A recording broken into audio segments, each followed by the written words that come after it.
Hey guys, this is Devmallo Chakraborty.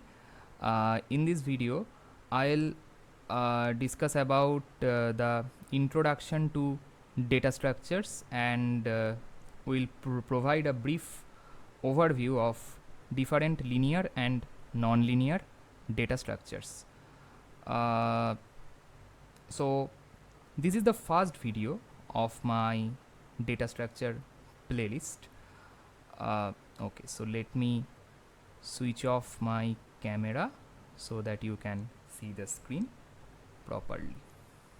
Okay, so first, if I ask you a question that what do you mean by data structure, what will be your answer? Data structure is used to organize, store and manage data in efficient manner. Okay, and its primary purpose is to allow efficient access and modification of data. So this is the definition. But from practical example, if we try to learn, or if we dive into deeper, then let's take an example that we have a class of n number of students. Suppose n equals to 200. Okay, there is a person A. He assigned you a task. Assigned you, y means you. He assigned you a task that you have to develop an algorithm and also you should write a code which will display the grades obtained by 200 students in increasing order. In increasing order. So this is the condition given. This is the given condition. Okay. So tell me that what should be your approach?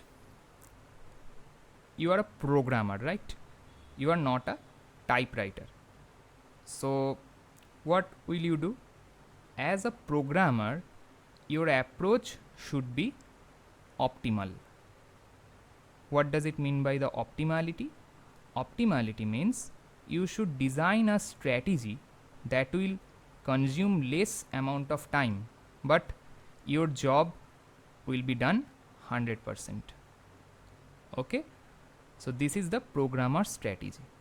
And here comes the need of data structure, because without the data structure, what you will do, you can collect the grades of 200 students and then hard code each and everything and at last print it in increasing order in output console. But this is not the task of a programmer or a coder. Okay, though the term programmer and coder is different, but both of them are not allowed to do it. So then why we are learning programming and coding? Okay, so your job is to solve it efficiently, and here we need data structure. So data structure is nothing but it's like a container which is able to store, it's like a container which is able to store different objects. Objects means it can be integer object, it can be character, strings, or you can also store the combined thing, that is you want to store your id with your name, then the combination with integer and string.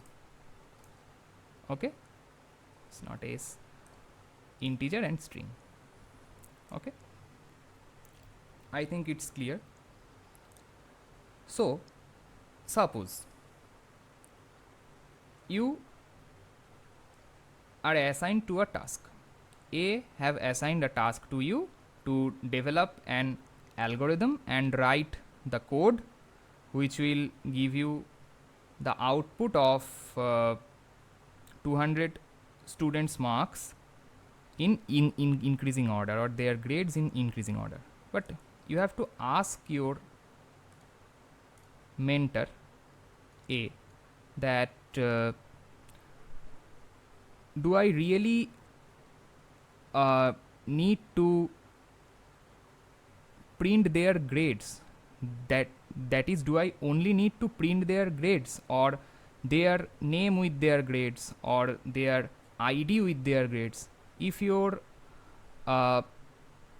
mentor tells that no, you only need to print their grades, then you can use one data structure. And if he tells that no, you have to print their id with their grades, then you have to use some other data structure. Okay, so here comes the selection of data structures, or we can choose different data structure based on our task. So our task is the main thing, and based on our task we can choose array, we can choose linked list, we can choose stack, queue, and some other data structures. Okay, so your task is the main focus. I think you got my point. Suppose from Java's perspective, because in this course, throughout this course, I will code all the concepts or all the things using Java. So from Java's perspective, if you are only required to store their grades and to print their grades, you can simply use a character array. That means a character array. Okay, but if you need to store their id with their grades, or their name with their grades, then the composite things came in picture. Then you have to use the hash map, because hash map provides the key value pair structure. I'll discuss all of this in subsequent videos. So for now, just know that, just keep in mind that hash map offers the key value pair structure. Okay, key means, suppose you are taking the example of two students. For x1, his id is let's take 101, and the grade obtained by x1 is a. So 101 is his id and grade is a. For x2, his id is 105 and grade obtained by x2 is c. Okay, so this is the key, id is the key and grade is the value. Then you need to use hash map. But for storing, suppose you have to store their grade only, then you should go with array. Okay, so here comes the selection, data structure selection based on your task. Sometimes some people ask that why there exist so much data structures or so many type of data structures, right? So here is the point that choosing the data structure entirely depends on your task you want to perform. Okay, so your task here is to give the output with ID and grade obtained by each student. Okay, I think this thing is clear. Now we can say that data structures are feasible to CRUD operations. What does it mean by CRUD? CRUD, C means create, R means read, U means update, and D means delete. Let's take an example. So for your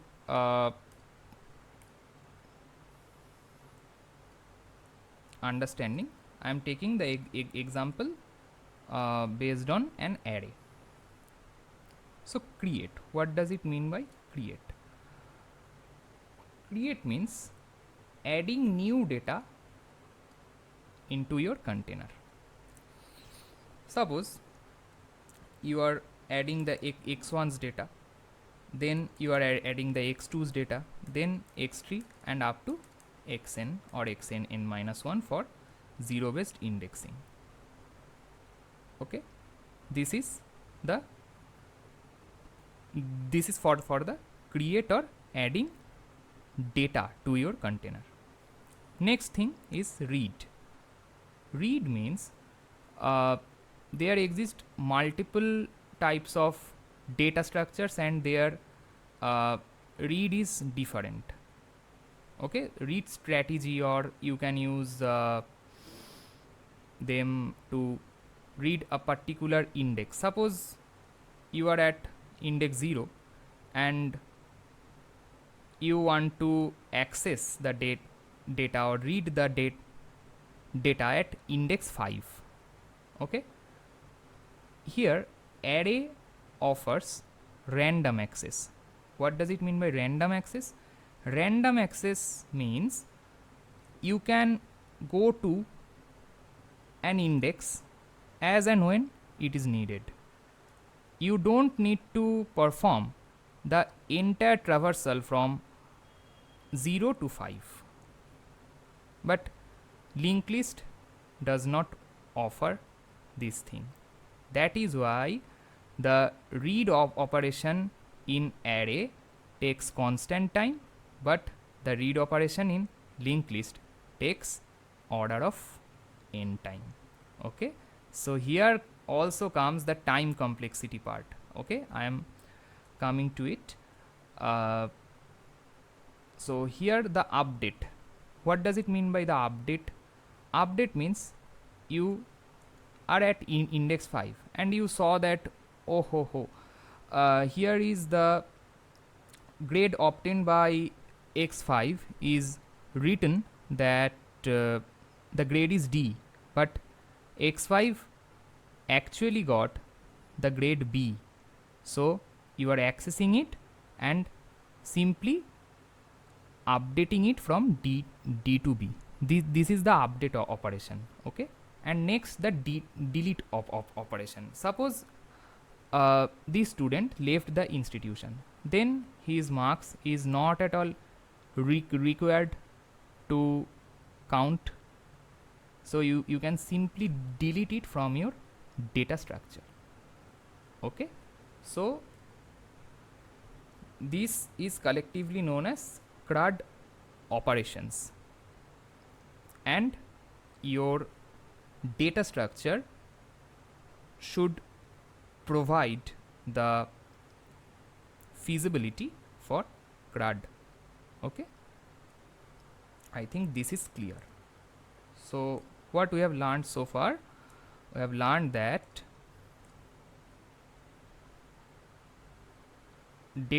data structures are feasible to CRUD operations, and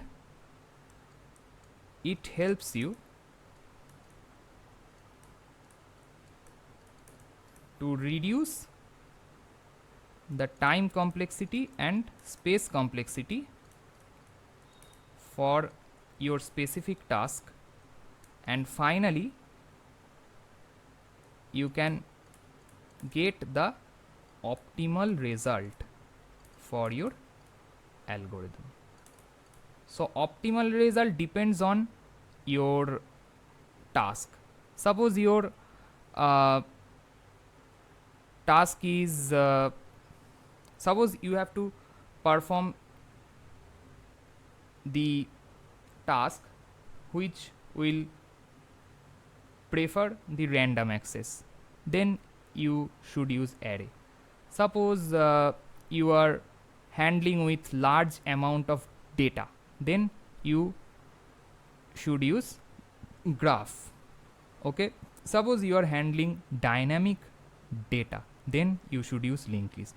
So based on your task, based on your current task, your data structure should be chosen. Okay, this is the simple thing, right? So I think this is the actual concept we need to learn. And one main thing that you can ask, are these data structures stored in hard disk or main memory, or you can say it as volatile memory? It is stored in RAM or main memory. Okay, some students or some people also,